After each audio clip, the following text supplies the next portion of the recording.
Welcome back, time travelers. Caroline here. How amazing is it that we can read the works of Plymouth residents like William Bradford and Anne Bradstreet and try to understand the perspectives of separatists who laid the groundwork for colonial America. Now it's time to move forward with the literature of the Massachusetts Bay Colony. As you learned at the end of Lesson 2, the Massachusetts Bay Colony was established by Puritans in 1630. It became so successful that it eventually absorbed Plymouth Colony and... Hear ye, hear ye. If any person shall slay another through guile, either by poisoning or other such devilish practice, he shall be put to death.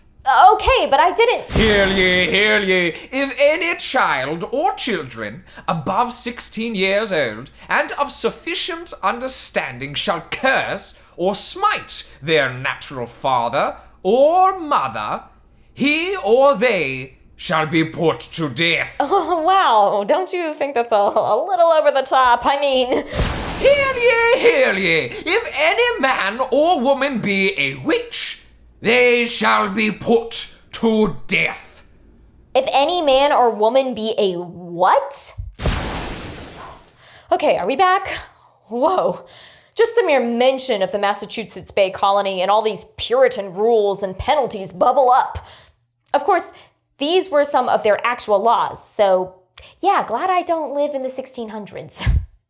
In Lesson 3, we're going to spend some time in the Massachusetts Bay Colony and see how some authors and their work impacted the course of history.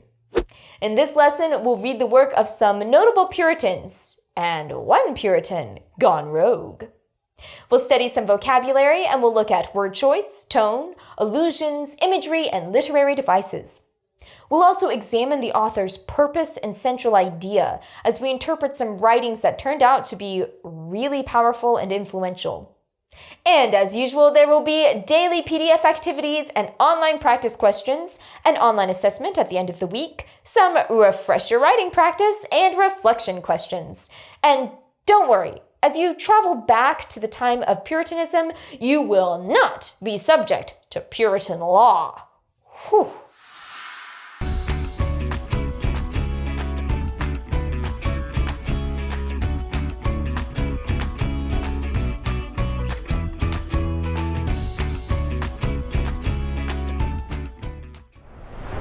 Puritans were religious reformers who wanted to purify the Church of England by ridding it of Catholic liturgy and rules.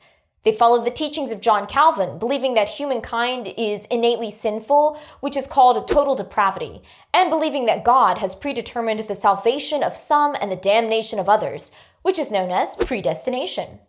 Of course, the Puritans perceived themselves to be among the elect who were predestined for salvation. Well, in 1630, a group of Puritans left England to establish the Massachusetts Bay Colony north of the existing Plymouth Colony. Under the leadership of Governor John Winthrop, they established a theocracy, which means government officials believed they were acting on behalf of God. An interesting thing about the Massachusetts Bay Colony is that the colonists were granted local management of the charter, which allowed them to set up their own governance. That means people like John Winthrop and his friend, the Reverend John Cotton, got to make all the laws for the colony with no oversight from anyone else. You heard some of their laws earlier. Anyone who dared disagree with them got banished from the colony. And that's exactly what happened to Roger Williams. He was a Puritan minister, but he started to have these radical ideas. He said things like, hey guys, the government really shouldn't be able to tell people how to worship God. And, I'm thinking it's not enough for the king to declare ownership of this land. I'm thinking we should actually buy it from the Native Americans. Pay them for it. Oh, wait. Actually, maybe those ideas aren't that radical after all. Well, Roger Williams got banished from the Massachusetts Bay Colony, so he started his own colony called Rhode Island. He bought the land from the Narragansett tribe, and he allowed religious freedom. You might be thinking, okay, this is a lot of interesting history, but what does it have to do with literature? Well, ideas are shared through language, and there's plenty of sharing going on. For example, John Cotton and Roger Williams, even when they ended up living in separate colonies, carried on a lively written debate. Williams felt so strongly about his ideas that he wrote them in something called the Bloody Tenet of Persecution. And in the preface, Williams lays out 12 principles or tenets, ideas that seemed radical at the time, like people shouldn't be persecuted for their beliefs, or there should be a separation between the church and government. Or you might say church and state. And while he may not have convinced John Cotton or the other Puritans of his time, some founding fathers a century later were influenced by these tenets. Maybe Roger Williams was just ahead of his time. In the Massachusetts Bay Colony, it seemed to be moving backwards on the freedom meter. By 1689, a Puritan leader named Cotton Mather, who happened to be the grandson of John Cotton, started making waves in the Massachusetts Bay Colony. He claimed that the devil was working through members of the Puritan community in the form of witchcraft. And in his 1689 publication called Memorable Providences Relating to Witchcraft and Possessions, he claimed to offer an eyewitness account of such witchcraft. By the special disposal and providence of the Almighty God, there now comes abroad into the world a little history of several very astonishing witchcrafts and possessions, which partly my own ocular observation, and partly my undoubted information, hath enabled me to offer unto the public notice of my neighbours. Suddenly there was fear, hysteria, and distrust. If you are mad at someone, you could just accuse them of witchcraft, especially if you were from a privileged family and they were not. Between 1692 and 1693, over 200 people in Salem, Massachusetts were tried for witchcraft, and 20 were put to death, the vast majority of the accused being women.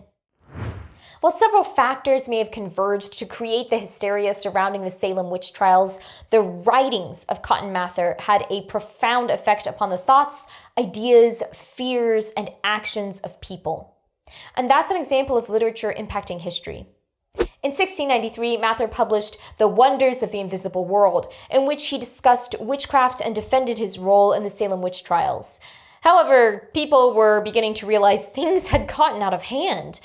Governor William Phips brought it all to a grinding halt when someone accused his wife, Lady Phips, of witchcraft.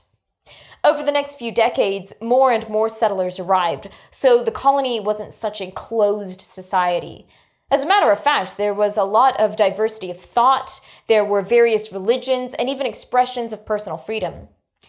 But some people grew nostalgic for the good old days, which led to the Great Awakening, a movement of religious revival partly inspired by the passionate sermons of an Anglican minister named Jonathan Edwards.